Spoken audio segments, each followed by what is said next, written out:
Assalamualaikum warahmatullahi wabarakatuh. Apa kabar sobat seller? Kali ini saya mau bahas kerugian salah satu sobat seller nih. Hari Minggu kemarin ada yang inbox ke saya via FB dan dia tuh nanya, dia kirim gambar, terus dia tanya kalau kayak gitu gimana cara ngatasinnya gitu ya. Kita lihat di sini. Dia jual kemeja batik lengan panjang, tapi di sini statusnya minus 1.400.000 ya teman-teman. Padahal di sini ada payment fee cuman 1 juta, payment fee-nya 1082 perak. Omset penjualan ini di sini hanya 60.000. Dan di sini ada subsidi ongkirnya 1.500.000 ya. Jelas ini rugi banget ini. Boncos ya bisa dibilang. Oke, karena saya kan nggak tahu awal mulanya kenapa, makanya saya tanyakan itu barangnya apa, kenapa ongkirnya mahal gitu, ditanggung seller pula. Itu barangnya berapa biji, dikirimnya dari mana dan kemana. Dia bilang barangnya banyak. Berapa banyak kalau kata saya. Terus dia bilang soalnya yang pegang admin, jadi saya nggak kontrol, kerugian sekitar 1,6 juta.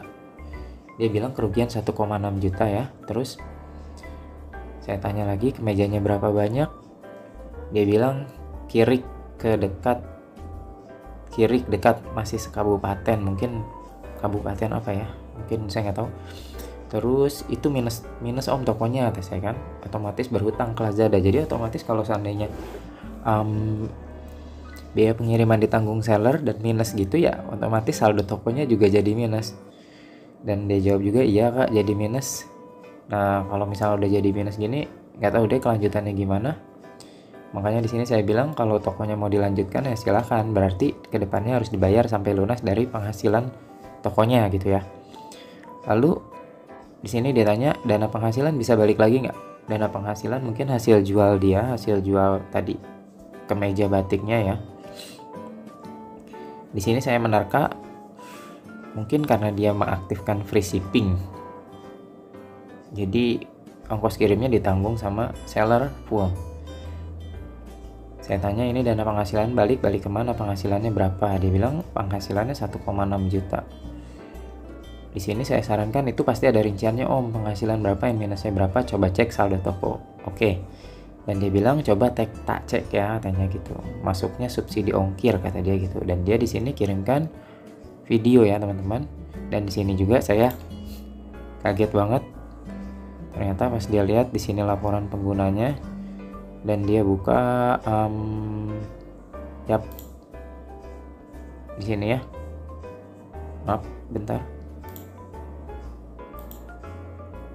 Oke.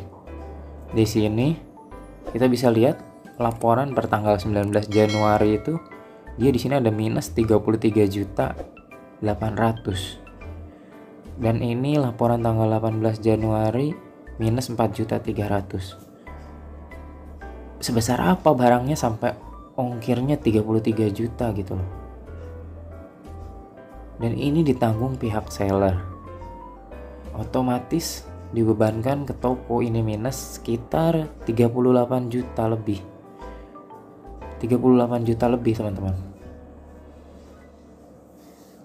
Dan jelas ini rugi banget. Dan nggak tahu kedepannya kalau seandainya toko ini nggak dipakai, apa nanti bakalan dikejar sama pihak Lazada, karena kan kita buat toko itu semua data kita ada di situ ya, ada KTP, ada rekening bank juga. Kita nggak tahu nantinya bakal dikejar sama Lazada untuk ditagihkan atau enggak gitu ya. Di sini saya kaget, makanya saya bilang puluhan juta om. Gitu. Iya. Saldo tokonya, kata saya gitu kan. Saldo tokonya cek om, screenshot. Om toko baru atau gimana? Salah setting gratis ongkirnya itu. Dan dia screenshot di sini detail laporannya yang tadi ya. Ada 33 juta yang per 19 Januari dan yang lainnya nggak ke screenshot, dia nggak screenshot. Dan dia bilang di sini awalnya salah masukkan berat paket. Oke lah. Kalau seandainya itu kena dimensi paket, sebesar apa paketnya, ongkirnya sampai 33 juta per satu order, guys. Dan di sini saya bingung kan, maksudnya kalau seandainya emang ada yang order seperti itu, apa itu order organik atau gimana kan? Makanya saya tanya, itu order organik atau gimana? Dan si masnya jawab itu FO, dia bilang fake order. Di sini saya bilang solusinya tinggalin om, karena ya mungkin emang nggak bisa lagi itu toko buat diteruskan. Minus sekitar 38 juta itu ya harus dibayar berarti kan. Kalaupun ada hasil penjualan nantinya bakalan terpotong lagi. Dan dia tanya, itu uangnya bisa kembali ya? Bisa kembali nggak ya? Ya nggak om, itu kan penghasilan, nggak bisa nutup utang. Iya sih, kata dia gitu. Oke, penghasilan 1 juta, utangnya 30 jutaan. Saldo toko kan minus, itu jadi berhutang. Oke, di sini dia bilang ada awalnya salah masukkan berat paket. Dan di sini saya curiganya itu dia buat voucher gratis ongkir. Entah yang mana yang benarnya, yang mungkin ya yang benarnya si masnya kali ya, awalnya salah masukkan berat paket. Cuman bagaimana perhitungan ekspedisi, ongkir sampai 33 juta itu paketnya sebesar apa, guys? Padahal itu masnya bilang itu satu kabupaten. Untuk kirim barang satu kabupaten yang mungkin ya per kilonya nggak nyampe 20.000, mungkin nggak nyampe 10.000. 33 juta itu paket sebesar apa? Entahlah sebesar apa ya, yang jelas ini jadi terbebani ke toko dan sayang banget tokonya. Entah nanti kedepannya bakal ditagih sama Lazada atau enggak, bakal dikejar atau enggak sama Lazadanya, kita nggak tahu ya. Karena yang jelas kan untuk toko itu datanya semua kita dipegang sama Lazada. Jadi kalau saran saya sih, kalau masnya bilang ini awalnya salah masukkan berat paket, buat seller baru, cek lagi berat paketnya berapa, berat produk kalian berapa, lalu jangan lupa masukkan dimensi paket. Dimensi paket itu dimensi setelah barang kalian itu dibuat paket, setelah barang kalian itu dibuat menjadi paket siap kirim, itu dimensi yang dimasukkan. Lalu satu lagi sama setting gratis ongkir, teman-teman. Karena masih banyak juga kalau saya lihat di grup, masih banyak teman-teman yang buat setting gratis ongkir itu ditanggung full. Ditanggung full itu maksudnya kalau seandainya ada order di Lazada terjauh, katakanlah ke Papua yang ongkirnya sekitar 100 ribuan, itu ditanggung sama seller ditanggung sama seller gitu, guys.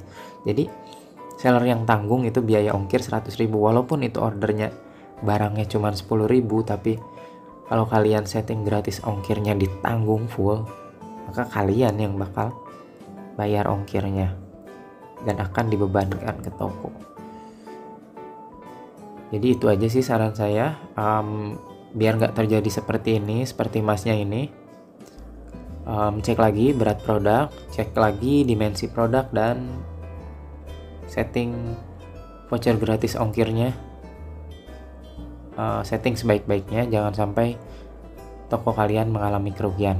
Oke, cukup untuk video kali ini, cuman untuk menyampaikan info itu aja.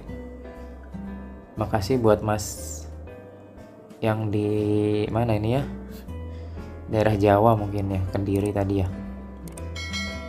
Thanks sudah berbagi info, semoga infonya bermanfaat buat seller-seller baru yang lainnya.